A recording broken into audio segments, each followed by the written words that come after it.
Bonjour à tous, bienvenue dans cette nouvelle vidéo, j'espère que vous allez bien. Aujourd'hui on va échanger d'un sujet assez particulier et très répandu puisque finalement il touche tous les investisseurs qui investissent dans le secteur des crypto-monnaies, à savoir la stratégie du buy and hold, donc acheter une crypto-monnaie à un instant T et puis la garder en espérant faire une plus-value sur le court, moyen et éventuellement le long terme. En tout cas c'est la stratégie qui est aujourd'hui la plus utilisée par les personnes qui souhaitent investir dans le secteur des crypto-monnaies.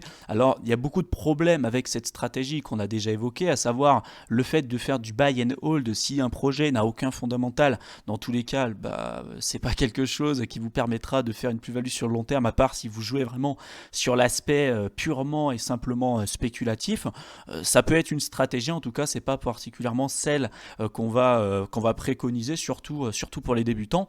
Donc, il y a tout un tas de critères à pouvoir vérifier qu'on a déjà évoqués sur notre chaîne YouTube et sur notre blog. Donc n'hésitez pas à aller y jeter un coup d'œil justement si ça peut vous intéresser. En tout cas là on va rentrer un petit peu plus loin dans la stratégie du buy and hold et on va vous donner des données concrètes qui prouvent aujourd'hui que dans le secteur des crypto-monnaies justement la stratégie du buy and hold est la plus répandue et voir finalement ce que font la plupart des investisseurs aujourd'hui. Donc je vous mettrai tous les liens comme d'habitude en description de la vidéo si c'est quelque chose qui peut vous intéresser pour que vous puissiez bien évidemment croiser les données comme d'habitude. Si tu viens nous découvrir à l'issue de cette vidéo, sache qu'on est une chaîne exclusivement dédiée au domaine des crypto-monnaies et puis plus particulièrement à l'investissement dans le domaine des crypto-monnaies. Donc si c'est un sujet qui t'intéresse, je t'invite tout de suite à t'abonner à notre chaîne YouTube pour ne pas rater nos prochaines vidéos. Tu peux également cliquer ici sur la petite cloche qui te permettra d'être notifié à chaque fois qu'on sortira une prochaine vidéo. Donc on en sort quand même très régulièrement, donc je t'invite à faire ça tout de suite. Et puis tu peux également télécharger gratuitement notre ebook simplement en cliquant dans le lien qu'on aura mis dans la description. C'est entièrement gratuit, donc profites-en et ça t'aidera énormément à faire tes premiers pas correctement dans le secteur des crypto-monnaies.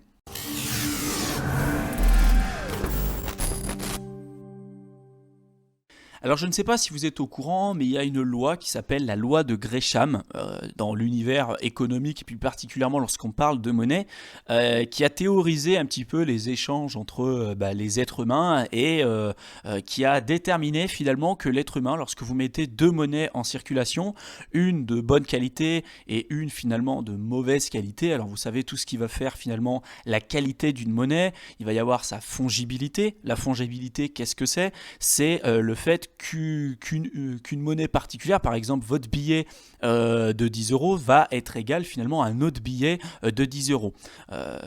Il n'y a rien qui va faire vraiment la distinction entre les deux, et donc votre billet de 10 euros va bien être égal à 10 euros, et puis un autre billet de 10 euros va bien être égal à 10 euros. Une monnaie qui ne va pas être fongible, c'est une monnaie qui va par exemple dire ce billet de 10 euros, il va être un petit peu abîmé, du coup il ne va pas valoir tout à fait 10 euros, il va valoir 9 ou 8 euros. Donc finalement, là vous avez un véritable problème au niveau de la monnaie en particulier, puisque il y a certaines personnes qui vont dire non, il est abîmé ton billet, donc je vais pas forcément te l'acheter 10 euros, je vais te l'acheter 8, et du coup 10 euros vaut pas vraiment 10 euros. Je sais pas si vous comprenez. Donc pour qu'une monnaie soit intéressante, il y a différentes caractéristiques qui doivent être inhérentes à cette monnaie. Donc il y a la fongibilité que je viens de vous expliquer, mais particulièrement il y en a trois principales. Il y a l'unité de compte, la réserve de valeur et le moyen d'échange. Donc le moyen d'échanger finalement pour que ce soit facile, il y a la divisibilité, la portabilité, la durabilité. Bon, il y en a énormément, je pense que je ferai une vidéo vraiment complète dessus pour que ce soit plus simple pour vous. Mais en l'occurrence, cette loi de Gresham, elle a pris un petit peu tous ces arguments-là et elle a mis en place finalement cette remarque qui est que quand vous avez deux monnaies en circulation, une de mauvaise qualité et une de bonne qualité, l'être humain va plutôt essayer de se débarrasser de la monnaie qui va être de piètre qualité et garder finalement en son sein de son côté celle qui va être de meilleure qualité. Et on a déjà vu ça à de très nombreuses reprises dans toute l'histoire de l'humanité, notamment avec l'utilisation de l'or à l'époque comme véritable monnaie. C'est aujourd'hui la principale monnaie vraiment de la meilleure qualité qui soit. Alors après, il y a l'apparition du Bitcoin qui a mis un petit peu un coup de pied dans la fourmilière, même s'il y a des inconvénients et des avantages finalement des deux, que ce soit pour l'or et le Bitcoin. C'est pas l'objet de cette vidéo de comparer véritablement les deux. En tout cas, dans l'histoire de l'humanité, il s'est avéré que quand vous aviez une monnaie qui était vraiment basée à 100% sur de l'or, et puis de l'autre côté, le debasement qu'on appelle, donc de l'or qui va être par exemple couplé avec du cuivre, du zinc ou des métaux de moins bonne qualité, bah, les personnes avaient plutôt tendance à garder les pièces qui étaient composées à 100% d'or, ouais, le plus d'or possible, et puis de dépenser celles qui avaient de moins bonne qualité, qui étaient vraiment de moins bonne qualité. C'est ce qu'on appelle la loi de Gresham, et qui est toujours à l'heure actuelle en place aujourd'hui, hein. Vous voyez très bien, vous avez plutôt tendance à dépenser finalement des crypto-monnaies qui vont être moins intéressantes pour vous, ce qu'on appelle plus particulièrement des shitcoins, et puis vous allez peut-être garder des crypto-monnaies plus intéressantes, notamment comme le bitcoin sur le long terme. Vous avez très peu de personnes aujourd'hui qui vont dépenser leur bitcoin pour acheter des biens et des services particuliers, même si à la base, si vous regardez le white paper de Satoshi Nakamoto, lorsqu'il l'a publié, l'idée vraiment de départ du bitcoin, c'était de devenir une monnaie digitale, une monnaie digitale décentralisée certes, mais une monnaie digitale, donc un moyen d'échange, et puis de pouvoir faire des transactions justement entre les différents individus. Aujourd'hui, c'est pas ce qu'on observe. Les transactions Bitcoin principalement, donc il y a le volume que vous voyez aujourd'hui sur CoinMarketCap, c'est plutôt des volumes qui sont issus principalement donc de bots de trading qui vont placer des ordres d'achat et de vente pour faire des volumes très importants. On en a déjà parlé énormément sur notre chaîne YouTube avec le wash trading, et donc finalement la plupart des transactions que vous allez avoir au niveau vraiment de l'échange de Bitcoin et de dépenser ces Bitcoins, ce pourquoi il a été créé initialement, c'est pas vraiment ce qu'on observe aujourd'hui. Alors on entend de plus en plus parler de la réserve de valeur, et c'est vrai que c'est une caractéristique qui est vraiment intéressante pour le Bitcoin, de par qu'on ne puisse pas augmenter le nombre de Bitcoin en circulation comme on le souhaite. Il y en aura 21 millions, il n'y en aura pas un de plus, et donc ça, il y a énormément de choses qui rentrent en compte, et qui fait que finalement le Bitcoin pourrait être rapporté et rapproché d'une réserve de valeur. En l'occurrence, aujourd'hui, comme je vous l'ai dit, ce qu'on observe, c'est finalement la stratégie du buy and hold, puisqu'on espère tous finalement acheter à un prix déterminé, garder une crypto-monnaie pendant un instant T, peut-être pendant 1 an, 2 ans, 3 ans, et puis espérer pouvoir le revendre avec un prix supérieur par la suite. C'est vrai que c'est une stratégie qui permet finalement de faire des gains qui sont particulièrement intéressants, à les tout expliquer ici. Bon, en l'occurrence, il faut que vous ayez vraiment des idées d'entrée de position et des idées de sortie également de position. Vous ne pouvez pas faire n'importe quoi avec vos fonds. Si vous rentrez n'importe comment et que vous sortez n'importe comment, et que même quelquefois vous ne sortez pas du tout, vous pouvez vous retrouver avec un projet finalement avec plutôt un fardeau plutôt qu'un actif que vous avez créé sur le long terme. Donc cette loi de Gresham, bien évidemment, elle s'applique également au secteur des crypto-monnaies, et plus particulièrement au Bitcoin. C'est pour ça qu'il y a beaucoup de personnes qui décident de le garder, le Bitcoin, sur le long terme, puisque c'est une monnaie supérieure, et donc on préfère dépenser des monnaies qui le sont beaucoup moins, en l'occurrence nos euros. Et donc il y a un site que vous pourrez retrouver sur internet qui s'appelle Unchained Capital, qui va vous montrer au fur et à mesure du temps finalement la proportion de personnes qui vont holder leur Bitcoin, particulièrement sur le long terme. Alors là, vous voyez, vous avez un code couleur, il y en a énormément. Là, en l'occurrence, c'est des personnes qui vont garder leur Bitcoin en deçà de 1 jour. Là, c'est entre 1 jour et 1 semaine, entre 1 semaine et 1 mois, etc. Jusqu'à 5 ans, jusqu'à même au-delà de 5 ans. Et donc, on voit, forcément, au départ, lorsque le Bitcoin est apparu, on ne pouvait pas garder nos crypto-monnaies sur plus de 5 ans, parce que ça ne faisait pas 5 ans que ça existait. Donc, c'est normal qu'en bleu, au départ, on n'avait rien du tout. Et puis petit à petit, qu'est-ce qu'on a observé ?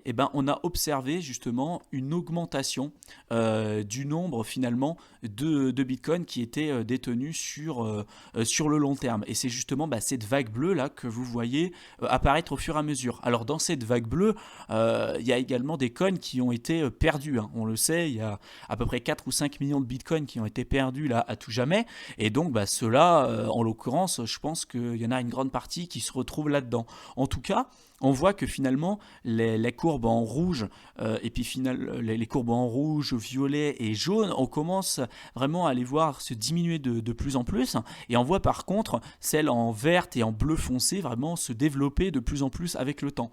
Pourquoi ? Parce qu'il y a l'application justement de cette loi de Gresham qui font que les gens ont compris finalement le fondamental du Bitcoin, des crypto-monnaies en général. Là, en l'occurrence, c'est pour le Bitcoin, et ont compris vraiment ce fondamental supérieur par rapport aux monnaies fiduciaires traditionnelles qui sont l'euro, le dollar, etc., qui sont soumises à l'inflation. C'est des monnaies qui sont inflationnistes. On en a déjà parlé énormément, avec tous les problèmes du quantitative easing, des réserves fractionnaires pour les banques qui finalement peuvent imprimer des billets comme elles le souhaitent, et puis investir dans des actifs qui sont toujours de moins en moins rentables. Donc ce qui va créer finalement une hausse du cours, notamment sur la bourse. Il y a de nombreuses élites politiques qui vont vous dire vous inquiétez pas, aujourd'hui tout va bien, notre économie va pour le mieux, regardez, la bourse augmente.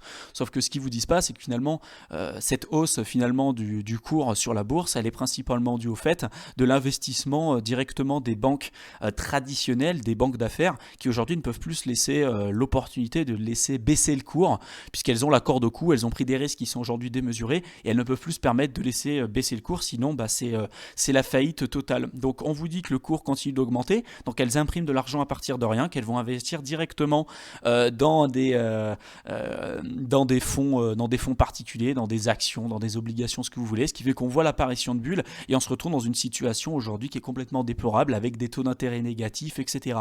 Je ne vais pas vous faire un cours d'économie, mais en tout cas vous avez compris que finalement le fait de détenir sur le long terme des monnaies qui sont vraiment supérieures comme le Bitcoin à nos monnaies fiduciaires, je pense que le marché l'a compris, et on le voit aujourd'hui avec les données. Donc je voulais vraiment vous présenter ça à l'issue de cette vidéo, j'espère que ça vous a plu. Si vous aviez des questions ou besoin peut-être de renseignements, je dirais plus approfondis, n'hésitez pas à nous le dire en description de la vidéo, ça nous fera extrêmement plaisir de pouvoir répondre à vos problématiques. Pour ceux qui veulent aller plus loin, comme d'habitude, vous avez tous les liens qu'il faut en description de la vidéo. Vous pouvez aller également régulièrement sur notre blog, je vous encourage à le faire, et je vais continuer de le dire sur les prochaines vidéos, puisque je me suis rendu compte qu'il y a énormément de personnes qui ne savaient pas encore qu'on faisait un blog. Je vous ai déjà expliqué un petit peu comment ça fonctionne, donc n'hésitez pas à aller fouiller un petit peu ce qu'on a présenté dessus. Il y a des vidéos qu'on fait uniquement sur notre blog et qu'on ne présente pas sur la chaîne YouTube, justement pour encourager les personnes à faire leurs propres recherches, et vous trouverez vraiment une mine d'informations entièrement gratuite, en l'occurrence sur notre blog, et on l'a créé exclusivement pour vous. Donc vraiment, jetez-y un coup d'œil régulièrement, je pense que ça pourra vous être extrêmement utile, et on poste du contenu vraiment très régulièrement. Donc continuez ce que vous faites. S'il y a des sujets que vous aimeriez qu'on traite dans les prochaines vidéos, dites-le nous également, ça nous fera extrêmement plaisir de pouvoir répondre à vos interrogations et à vos besoins sur le long terme. Et puis si vous aviez des remarques également à nous faire, dites-le nous également aux commentaires de la vidéo, laissez-nous un pouce bleu, partagez au maximum les vidéos autour de vous pour nous aider à nous faire connaître, et ça nous encourage vraiment à continuer ce qu'on fait. Et puis pour tous ceux qui veulent aller plus loin avec nous, comme d'habitude, vous avez tous les liens qu'il faut en description de chacune de nos vidéos. Je vous souhaite une excellente fin de soirée, j'espère vous retrouver dans une prochaine vidéo. Salut!